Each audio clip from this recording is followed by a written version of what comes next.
powerful forces will seek to use both the idea of assimilation and the idea of new growth and experimentation. Powerful forces will seek to use both of those ideas to enslave you to their will. That is the story of our history. You know, even the idea of Jesus Christ and all that. Who was against him in the first place? The Romans. Who crucified him? The Romans. So then, now you have the Roman Catholic Church.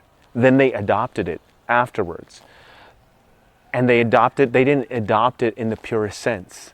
They adopted it in a way, in a method of control. And that's the same thing for some of the woke ideology is, you know, trying to look after the little guy, trying to look after the downtrodden. And this idea of looking after the downtrodden has also been taken advantage of. That's where you get woke culture, where it's like trying to dominate you by looking after they're trying to look after the little guy by dominating everybody else. And it's not really looking after the little guy. It's just about domination and control, in the same way that like the Roman Catholic Church is about domination and control. And these forces, this part of moving forward means loving where you're at and where you're from. You have to learn to love and have compassion and happiness and joy and thankfulness and appreciation for what you came from and from where you're at and all the blessing of exactly where you're at. Welcome to Heart of the Lion. My name is Anthony Hart. Assimilation is an important part of the world. You know, we have to assimilate into things. But also some of those things can be stagnant. So I mean, I guess it's like two forces with the world. You know, the world wants us to be like itself. And then there are times when we have to be, you know, more than what the world has been able to see. You know, that's how things progress, is to be able to push on into new frontiers that the world hasn't traversed before or hasn't chosen before, you know. So it's important that both forces be understood. You know, we have to take on the things that are effective, and we also have to push those things to further courses through experimentation. So both things have to be allowed to experiment and to maintain the status quo, or not even just maintain the status quo, but to assimilate to the things that are profoundly working, the things that are dominant. You know, there are dominant things, and those dominant things are there for a reason, you know, and it's important to contend with that thing, really. And then it's also important to think creatively outside the box, to experiment and to cause different things to come into being, you know? So both aspects are crucially important to be able to take on the dominating thing and to experiment and grow beyond that as well. You know, these forces play a role in so many different areas in our lives, but one of the places that causes me to think about things is cultural appropriation, this idea that the culture that invented something is the only culture that's allowed to use that cultural apparatus, and that's a load of junk. that's total BS. Often things that cultural appropriation are talking about are like hip-hop culture or Native American culture. This is where some of these examples get brought up, or maybe African culture or something like that. The reason that anybody wants to adopt this way of doing things is because that culture created something somehow, in some facet, in some way, that is a dominant signal, you know?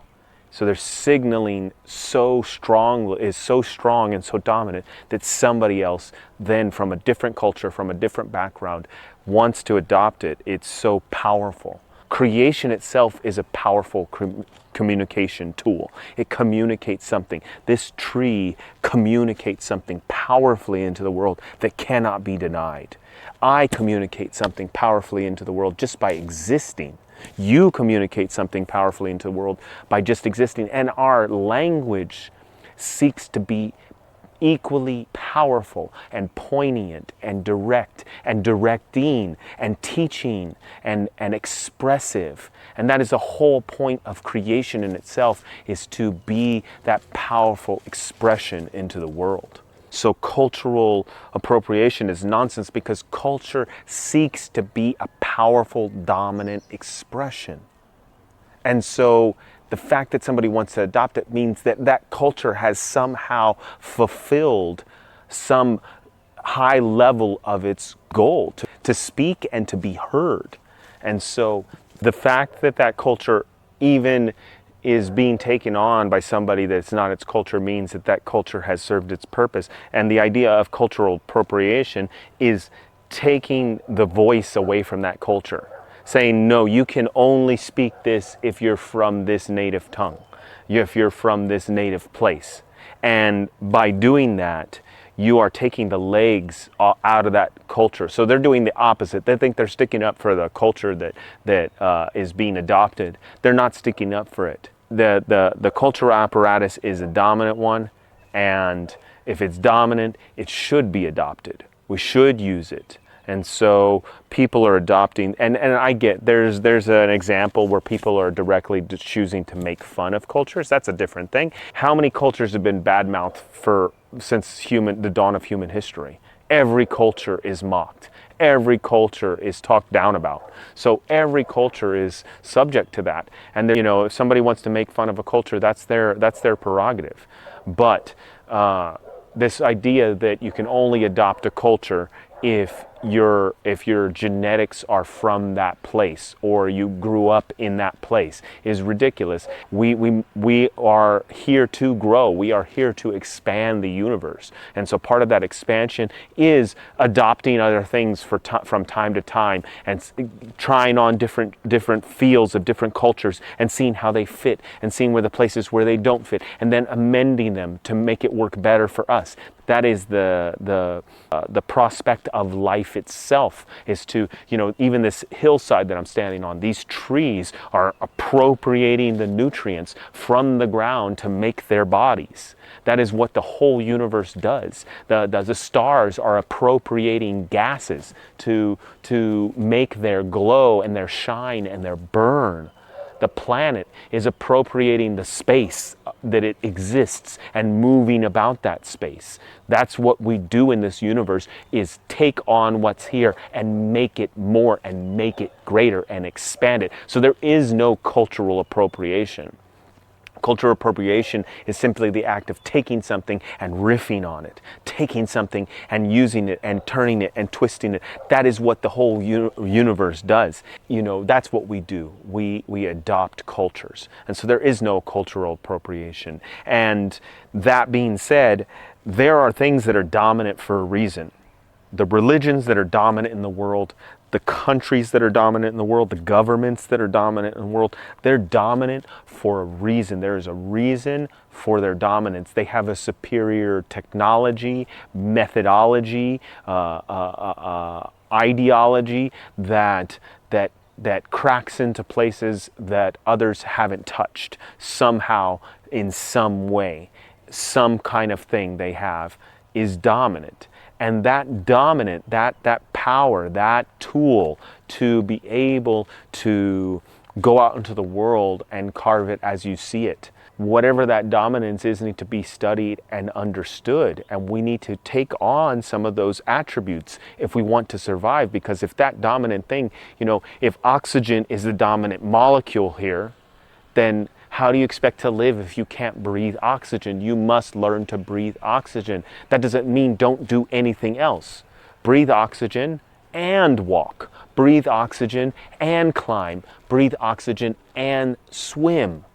So we must adopt, we must assimilate into our environment into the dominant things that show usability, that show the ability to survive and be resilient. And so assimilation is part of life. And whatever country you live in, assimilating to it to some degree is very crucially important. And it's also important for you to grow and expand yourself and not limit yourself to only the culture that you see, because life is ever growing. And there will be something that comes to over-dominate everything in the world. The Roman Empire fell. All these trees at some point will die. Each one of us will die. Every mountain will fall. And so it is an important thing to adopt the adaptive features of the world that show strength, dominance, and power.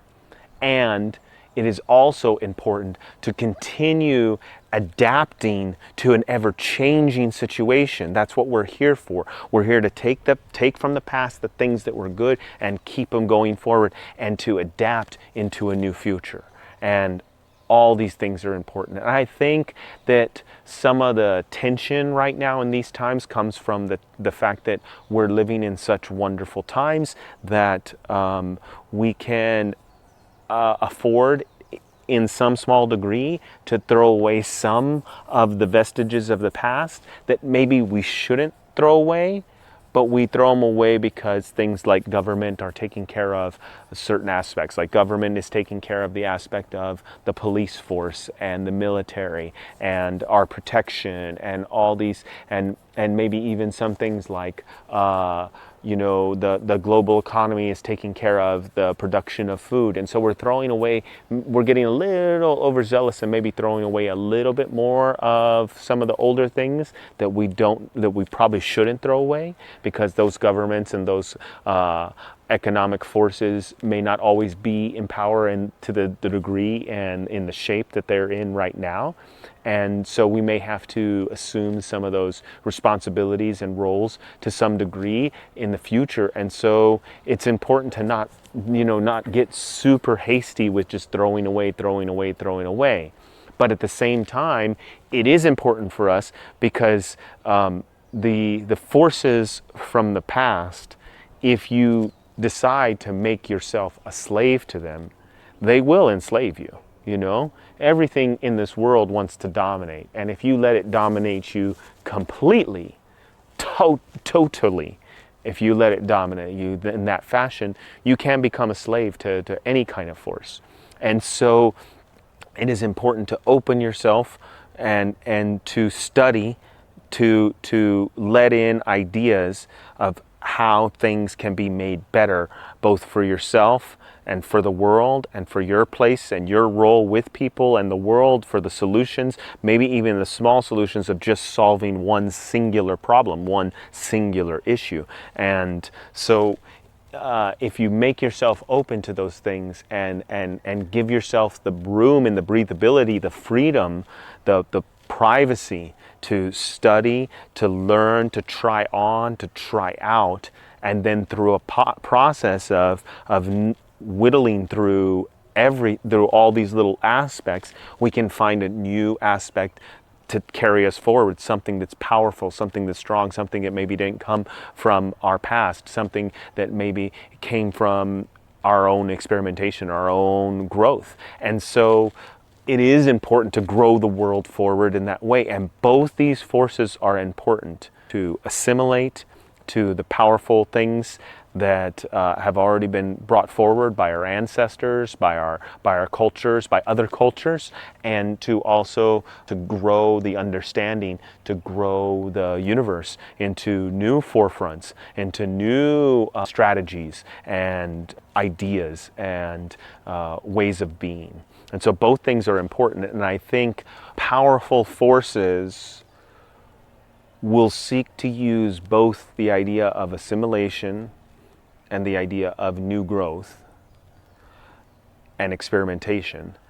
Powerful forces will seek to use both of those ideas to enslave you to their will. That is the story of our history. Even the idea of Jesus Christ and all that. Who was against him in the first place? The Romans. Who crucified him? The Romans. So then now you have the Roman Catholic Church. Then they adopted it afterwards. And they didn't adopt it in the purest sense. They adopted it in a way, in a method of control. And that's the same thing for some of the woke ideology is, trying to look after the little guy, trying to look after the downtrodden. And this idea of looking after the downtrodden has also been taken advantage of. That's where you get woke culture, where it's like trying to dominate you by they're trying to look after the little guy by dominating everybody else. And it's not really looking after the little guy. It's just about domination and control, in the same way that like the Roman Catholic Church is about domination and control. And these forces, these large institutions want to dominate you to their will, and they'll use whatever tool they can. So they're trying to, they push us one way, then they push us the other. They push us, assimilate. This is what you have to do. And then it's like, no, grow and open up. Woke side culture nonsense, And the truth is, both of those forces, there's nothing wrong with something new, and there's nothing wrong with assimilation. We need to be able to adopt the things of the past that are powerful, and we need to grow and experiment and push past the boundaries into new terrain.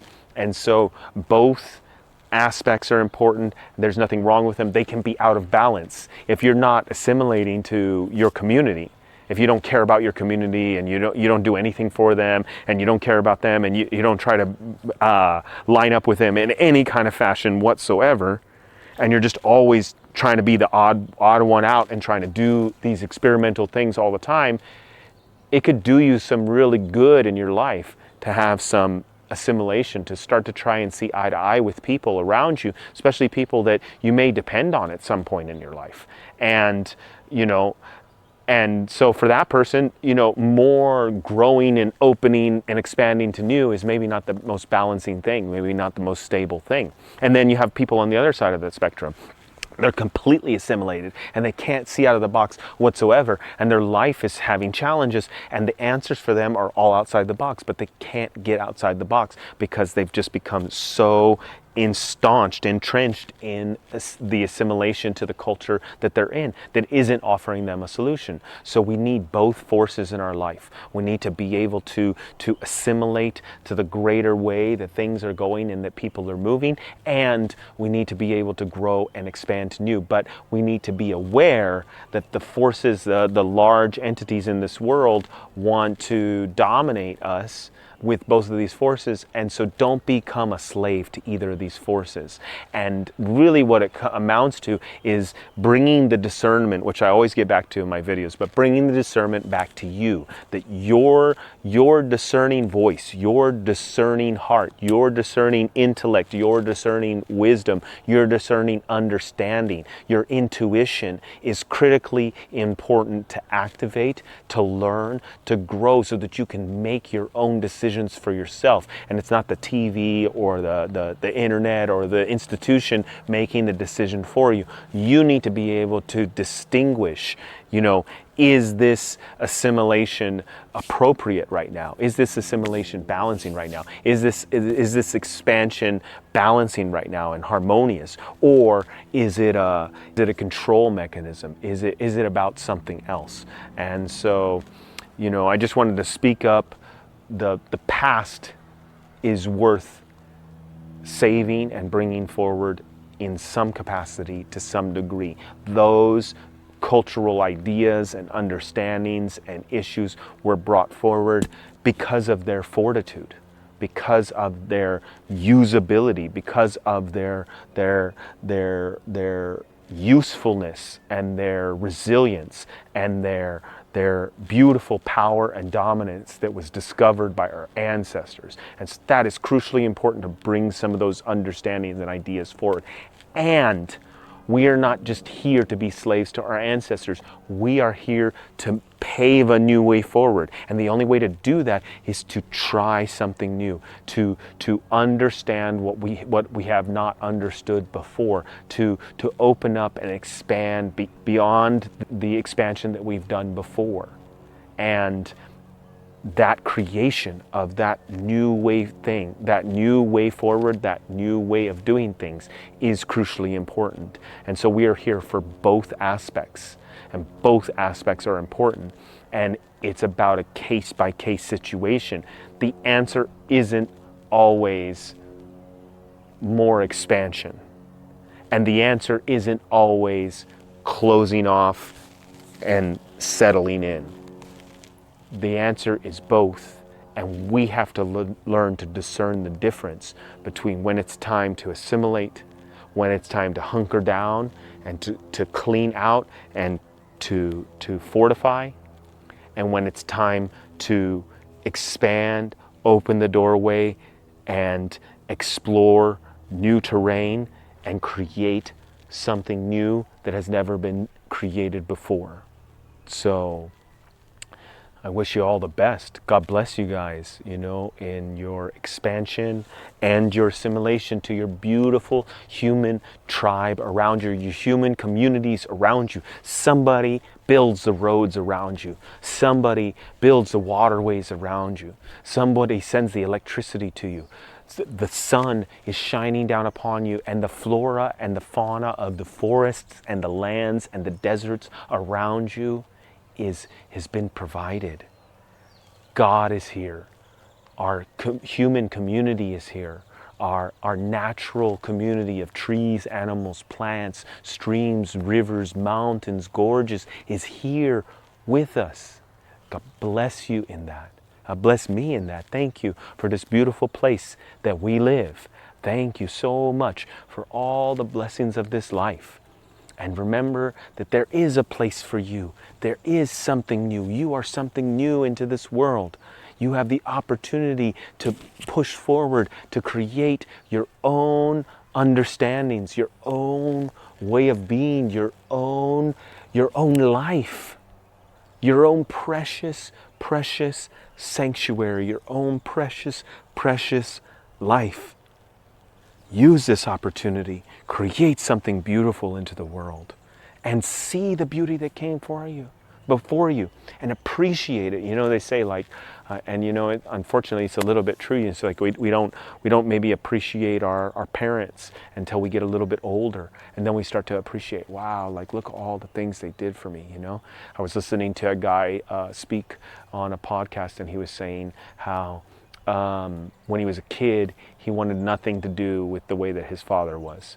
And then when he became an adult, when he's an adult, now all he does is seek to be exactly the way his father was. And this beautiful expression of love, and part of moving forward means loving where you're at and where you're from. You have to learn to love and have compassion and happiness and joy and thankfulness and appreciation for what you came from and from where you're at and all the blessing of exactly where you're at.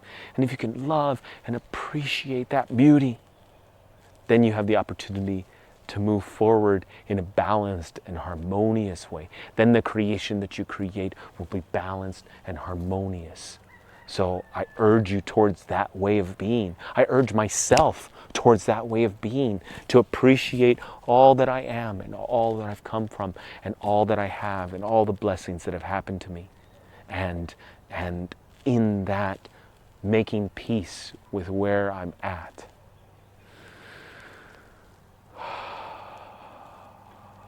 Everything can open up. The opportunities for more will find me. May your opportunities for more find you.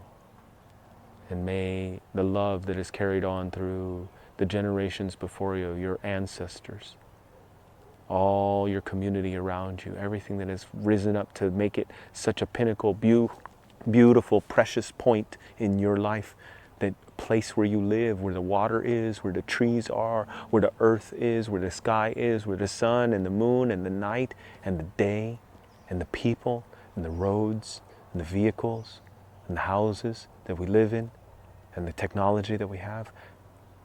May that blessing resound in your heart too. May you know and be grateful for all that has been created for you. and for all that has been shared with you.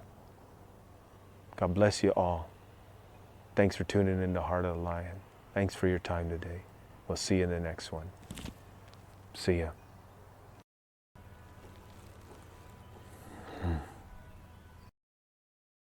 Thank you for tuning in to Heart of the Lion on this beautiful day. God bless you all.